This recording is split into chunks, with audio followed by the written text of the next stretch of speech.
Kitchen இன்னைக்கு மத்தியானம் சாப்பாடு வெள்ளச்சோறு,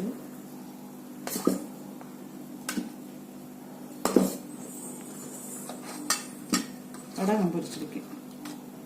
இங்க வீட்டில் உள்ள வடகம் தான்.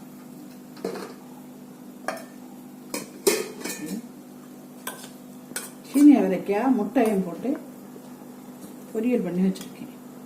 நீங்களும் சீனி அவரைக்காயில முட்டை போட்டு கிண்டி சீனி அவரைக்காய் பொரியல் வச்ச பிறகு அதில் ஒரு முட்டை போட்டு கிண்டி சாப்பிட்டு பாருங்க, சூப்பரா இருக்கும்.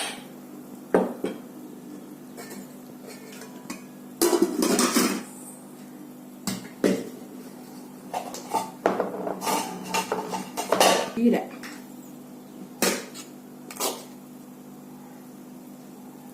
சுட சுட சாம்பார், முருங்கைக்காய் சாம்பார். லைக் போடுங்க, சப்ஸ்கிரைப் பண்ணுங்க, கமெண்ட் பண்ணுங்க.